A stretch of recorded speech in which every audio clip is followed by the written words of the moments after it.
Welcome to this episode of Work the Left Side. It is an impromptu episode. It's a busy week, but we couldn't not do an episode about Pepsi Phil. Obviously, we plan to do one just to discuss what might be. Then obviously the news broke yesterday. AEW have parted ways, so we thought, why not sit down? Obviously, I've got Mr. AEW himself, Ash, to talk to. Humans. We just gotta have a bit of a back and forth, have a discussion. It's not going to be pro-punk. It's not going to be anti-punk. It's just going to be talking about what we know, what we've seen. Obviously, there's always three sides to everything, but I saw somebody put the other day, which kind of made me smile, which I think basically sums up the whole punk thing at the minute very well, is you either die a hero or you live long enough to become the villain. Yeah, that sounds about right with Mr. Brooks, doesn't it, to be fair? Yes, I definitely think, obviously, anybody who knows me, I know how excited you were when Punk turned up. I watched that debut, man, numerous times. We're talking double digits just to hear that reaction, hear the music, see Punk. I've cosplayed Punk, a few times. I worship the guy. He's very nearly made it onto my top 5 tattoo wrestling leg piece. I don't think he will do now, unfortunately. But not to diminish anything he's done beforehand, but it's just, I think, especially since his return, there's been a cloud, I would say, over him. Yeah, unfortunately. When he first made his return, I was obviously delighted. I was a big fan, and then he disappeared off into the sunset. So for him to come back after 7 years was really special. It felt really special anyway, and it felt like the start of something really special. But I suppose it has been kind of special in both senses of the word, like positive and negative. But then when he came in and he was just and he was working with people like Darby Allin and Hobbs and Wardlow and Eddie Kingston and Matt Sydal, and just these people, like, he was obviously there's some younger names there, and I just really enjoyed the fact that he was like working with the younger talent and seeing what they're all about and stuff, and giving them a rub as well, because that's basically what it's all about, really, isn't it? Like passing your knowledge and all that kind of your experience onto the next generation. But that's also kind of why it went so wrong for Punk, because he kind of saw himself, he took it upon himself to be like this elder statesman, locker room leader. But the way that he must have conducted himself or spoken to people, or I don't know, like he got his prickles up fairly quickly, didn't he? You kind of feel like he talked to them how they, how you shouldn't talk to them, instead of leading by example. I think, again, not speculation, but just from what we've read, another example I put on Facebook last week is, he wanted to be like the Undertaker. He wanted to have that leadership in the locker room. He wanted to be looked up to be respected. But I kind of get the impression that he was asking for that respect as opposed to just earning it, or he felt like he'd already earned it. He wasn't getting it. He was basically very angry that he wasn't getting it. Yeah, like if people weren't taking his advice on board, which they've got every right not to do, it's their career, it's their decision, which I guess is kind of was the final straw, wasn't it? Because that's the Jack Perry thing, using real glass. Punk didn't want him to use real glass. Jack Perry used real glass and got a nice big slice on his arm because of it, didn't he? But anyway, yeah,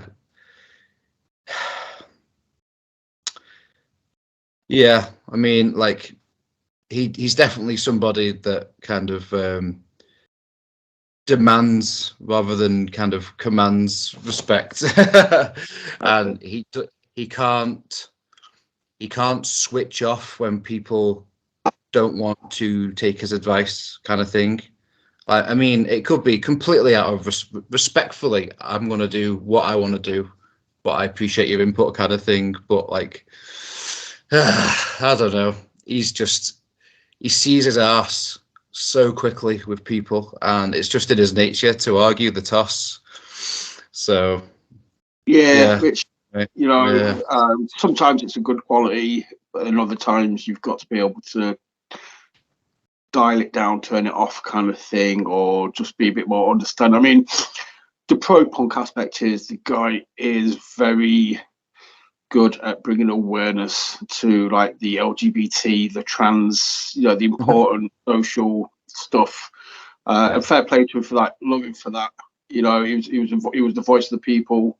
But I think that was part of the issue as well. He took that. He was like, you all listen to what I have to say. Like you just sort of said, if you don't abide by my words, I've got no time for you. I'll take that as a sign of respect.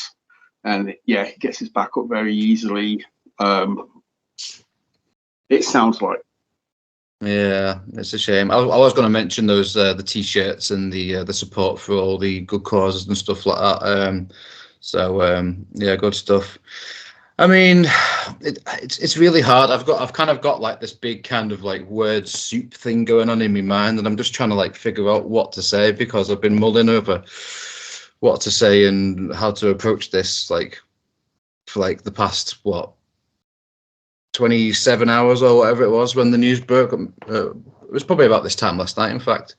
But yeah, I mean, I'm thankful he came back, because we got one of the greatest feuds in modern wrestling history with MJF, and some of the best matches. Obviously, the strap match with MJF, the aforementioned, and his matches were always good. But obviously, the backstage BS really was all people seemed to hear about, and all the weirdos on the internet seem to care about. Yeah, So, I mean, that's it. I mean, we talked, obviously, the IWC should have been popping at what AEW accomplished last weekend. I mean, outselling SummerSlam, putting on an awesome show. But obviously, all that got the headlines was the CM Punk Jack Perry thing. And yeah, I think unfortunately, given the environment of wrestling, if you have somebody around who creates negative headlines or conflict, that's going to pull attention away from the product, from the shows that you're doing, which was the case. Like I say, everybody should have been buzzing the tits off about All In last weekend, but that's not what got that's not what people were talking about. Yeah, and that was really bothering me in the days after All In. Because like they've literally just rewritten history off the back of that event. It was unbelievable to be there and to know the numbers and what they've achieved there. It was incredible. No 4.5-year-old company has any right to do what they did last weekend, selling that many tickets. Unbelievable. But yeah, for people to then literally just be like, oh, CM Punk this, CM Punk that, I was just like, for fuck's sake, like, can we just like celebrate a momentous evening without mentioning this guy's name? But apparently not. But for good reason. Because well, I mean that. Sorry. I don't. Yeah, but for good reason. I mean, obviously, like he had a bit of a disagreement with Jungle Jack, and it seems that there was video cameras all over backstage, so the whole incident was caught on camera between him and Jungle Jack, and apparently Tony Khan was involved in some way, and maybe a couple of other people. But yeah, it was. That's what's led to him being relieved of duties, if you want to call it that. But Yeah, I don't know. I'm still kind of like trying to It's think not about what just to that say. one incident. It's not just the one incident for me. I mean, from what I'm hearing, obviously, Collision was pretty much his show. You know, he was running roughshod on. Again, this is purely. I'm not saying any of this facts. This is just sources, you know, online, you know, on social media and stuff.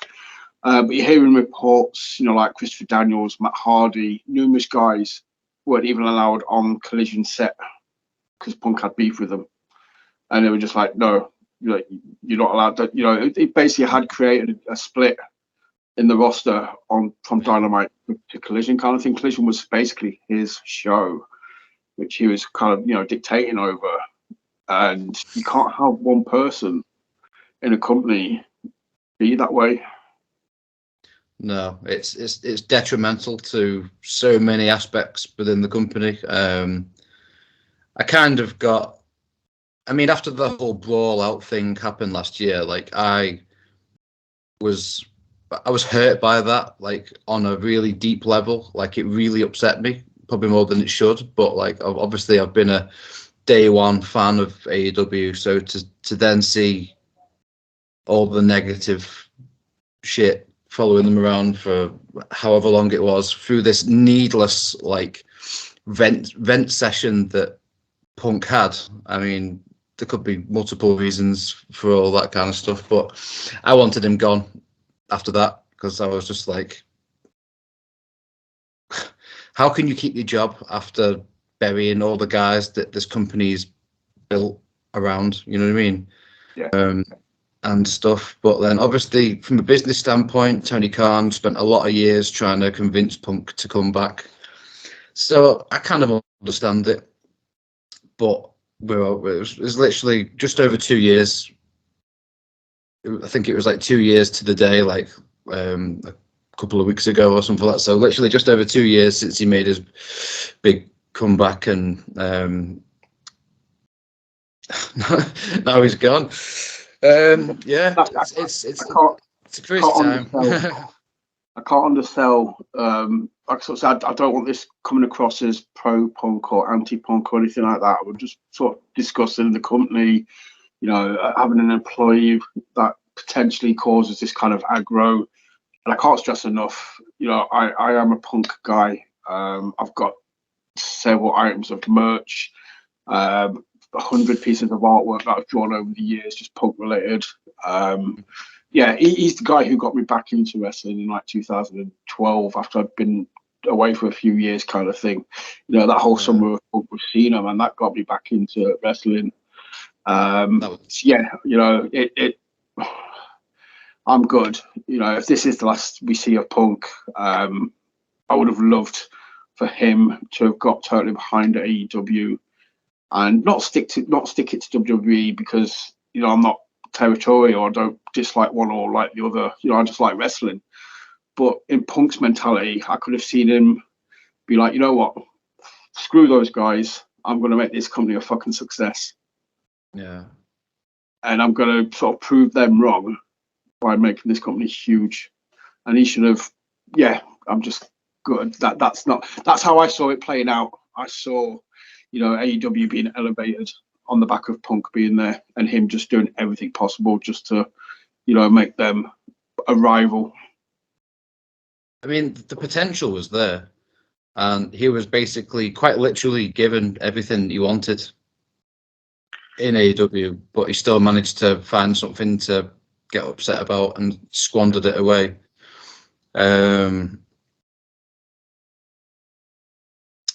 Yeah, I'm sad that it's come to this because I'd like to say I am still a CM Punk fan, but at the moment I'm just kind of like just remove the guy from this company and just go away from AEW because we now need to just get back to what the company was in the before he kind of brought all his drama along and stuff like that, and that was just like built around the elite.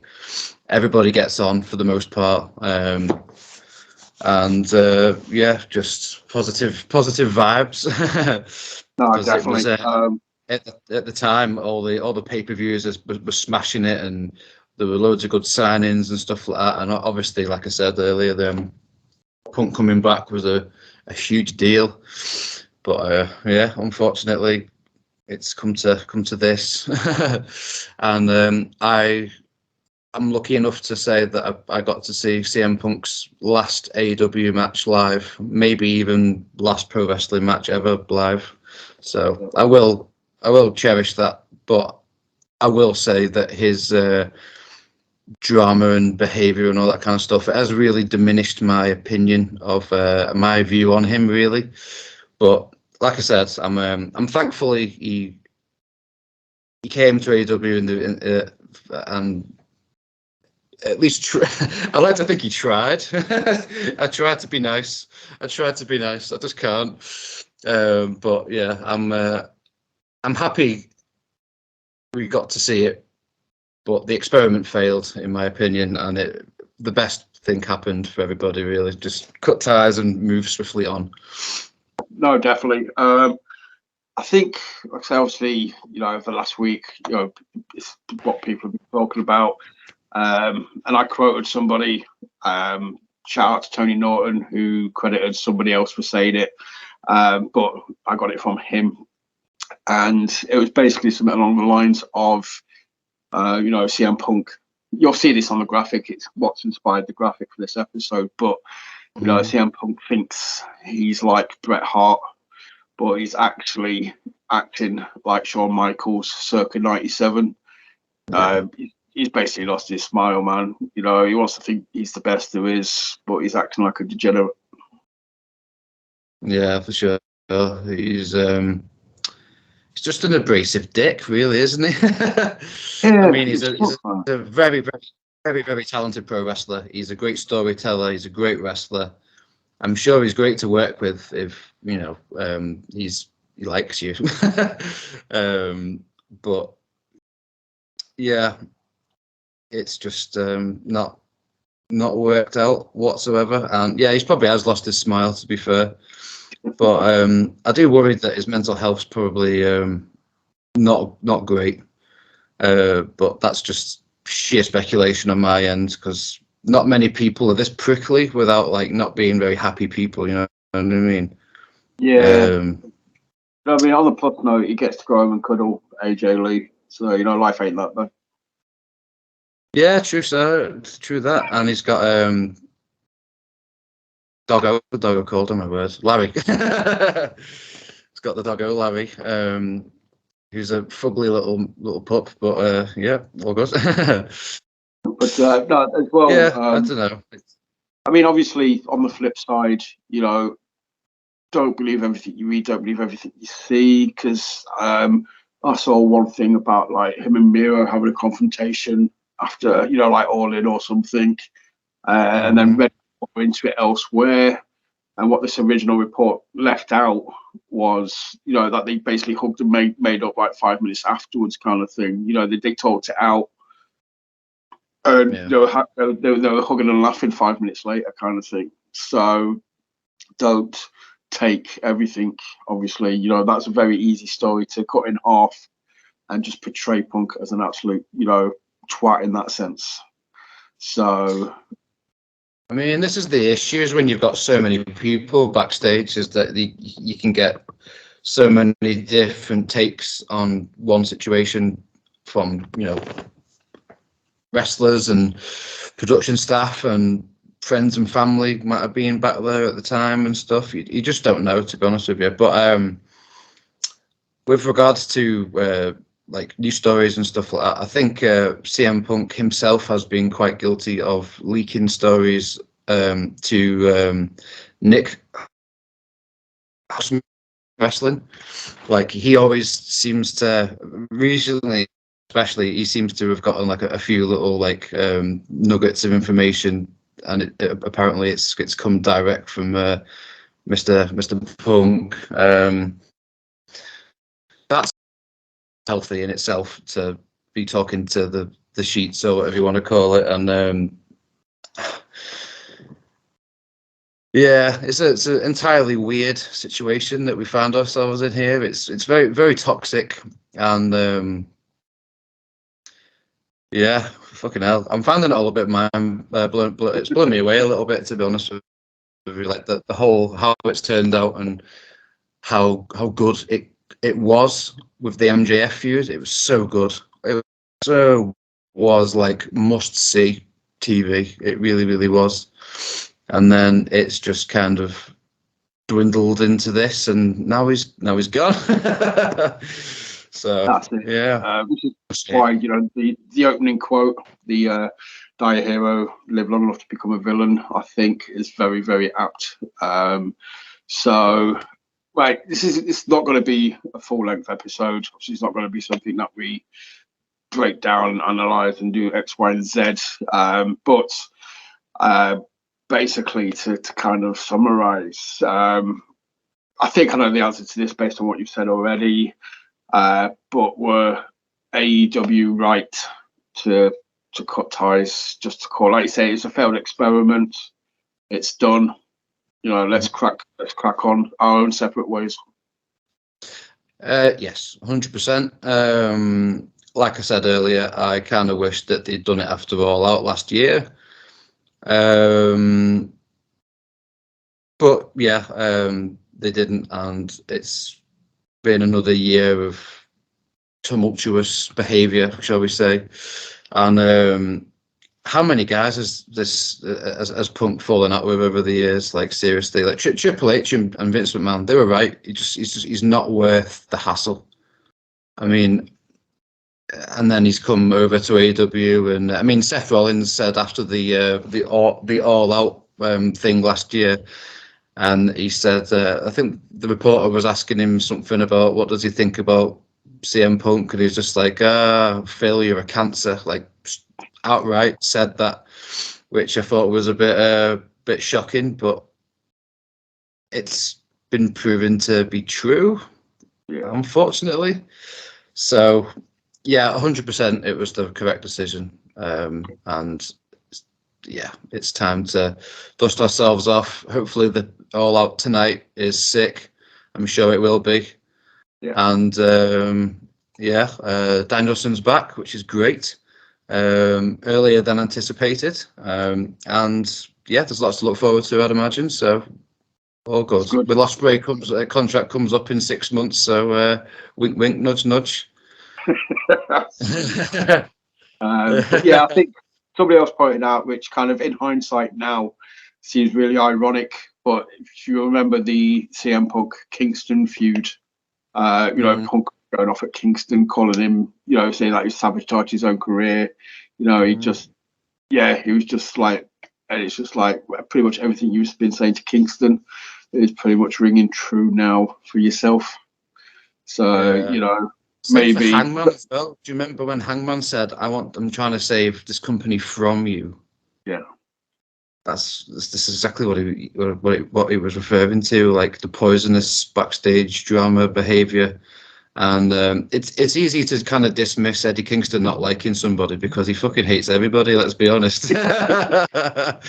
Like he doesn't like Danielson, he doesn't like Claudio, and I'd love to know the specific reasons why, but yeah, because they both seem like nice dudes. But hey, but yeah, Kingston was right as well.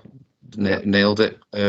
So yeah, that's it. Onwards and upwards.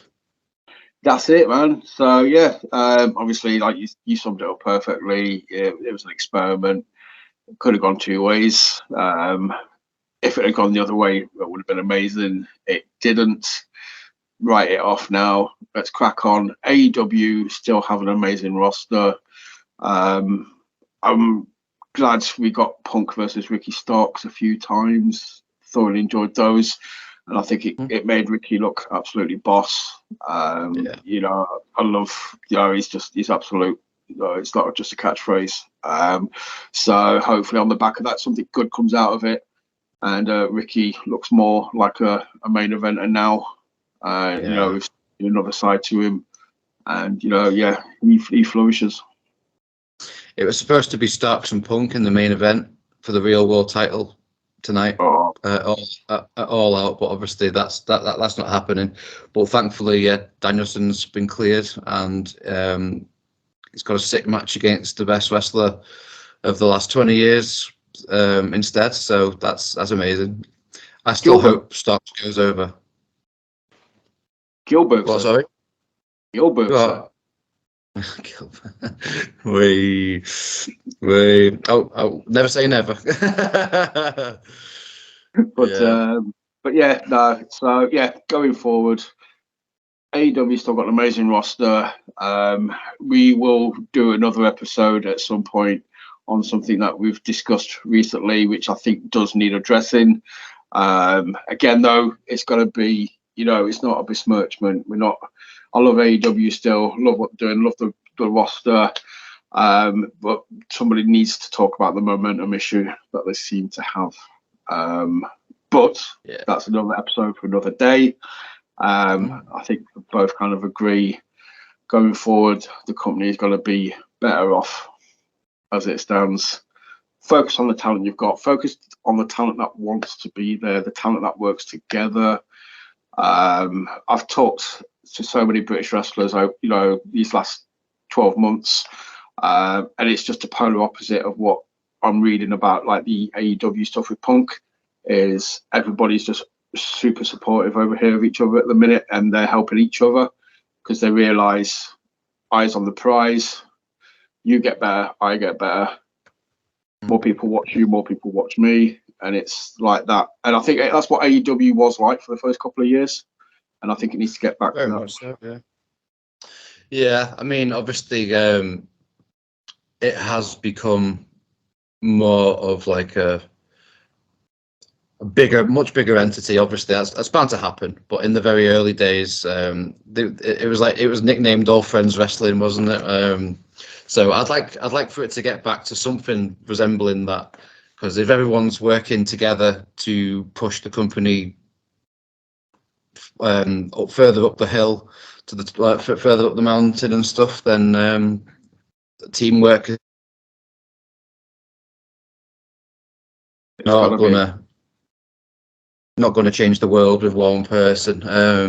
But it was worth a shot for sure. But yeah. Definitely. Like I say, you don't know unless you try. They tried. Tip my hat to Tony Khan for trying. Like I said, if it worked, man, it would have been awesome. It hasn't. Let's crack on. And let's focus. Let's focus on Malachi Black, for God's sake, man. Give him a title shot. I want singles runs for Malachi Black quite badly. Yes. Now they've got the trios. Let the other two go for the tags. Let Malachi go for the title, man. Just Malachi Black versus MJF, man. That to me is just fucking money. Those two are just in their promos, characters. The mind games Malachi could do with MJF would be freaking mental. Especially now MJF's like a bit of a baby face. And he's kind of like unsure about himself, isn't he? Because he's never had a friend, and like he's unsure whether Cole's going to turn on him, and then maybe Malachi Black comes along when he's feeling like mentally fragile or whatever, and just tries to pull his strings and manipulate him a bit.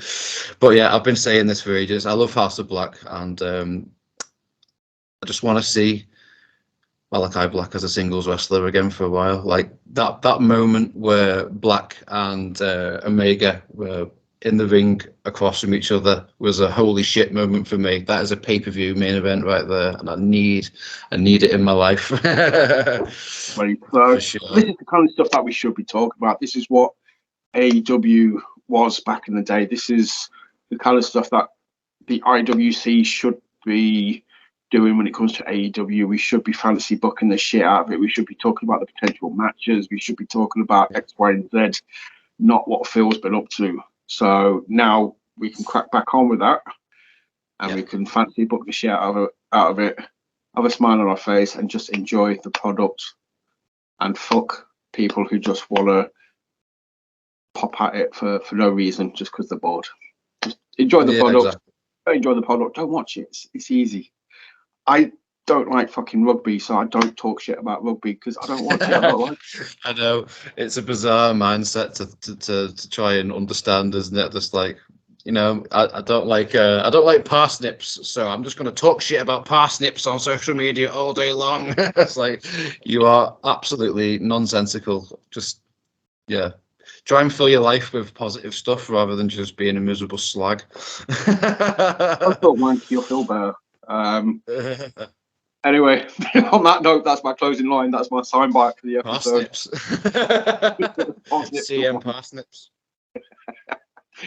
Dude, thank you for joining us. Obviously, plug your stuff. Where can people, if you don't know, obviously Ash will give you his social medias, but Ash is the man behind the Work the Left Side Instagram. So if you follow us on Instagram and you see the stories, you see the posts, that's all this man. Go give him a follow. He's doing an awesome job. So yeah, plug your shit, dude. Yeah, dude. My personal is Tankle_Grimoire, which is like family and death metal related stuff for the most part. But yeah, like Nick said, I run the Work the Left Side Instagram, and that is at WTLS316. Come give us a follow, talk to me, reply to my stories, all that good stuff. I like to talk. Yes, yeah. And obviously follow us on Twitter, WTLS420. That is myself. And if you just want to watch highlight videos or see highlight videos of upcoming shows or shows that I've been to, follow us on TikTok as well at WTLS420. And you join the group on Facebook and just have a chat. We are very nice people. We might maybe look a little bit scary, but we're lovely. We're adorable. Come chat to us. We love wrestling. We're not just AEW guys. We're not just WWE guys. We're not just New Japan guys. We are wrestling guys. Yeah, man, absolutely. It's a very, very healthy time. Pro wrestling's in a boom period right now, and let's be happy and celebrate that. Exactly right. So on that note, I will say thank you for watching. Keep your eyes peeled. I'm talking to Lawson from Pursuit tomorrow night. That'll be up soon. Maybe Tuesday, Wednesday. I am talking to Al Snow and Doug Basham about the upcoming Netflix series Wrestlers, which is huge. Which I still can't get my head around. So I may be a little bit drunk for that episode just to get the courage just to talk to them. But I'll try not to. Obviously, I'll be totally sober. No, I'm a professional. And then on Thursday night, I am talking to Jack Maxwell from Pursuit as well. Obviously, just bigging up the upcoming Pursuit debut general attendance show. So yeah, busy week ahead. We probably have 4 episodes coming at you this week. So keep your eyes peeled. Hit like, hit subscribe, tick the bell so you get notified when they get uploaded. And we will see you very soon. Bruce.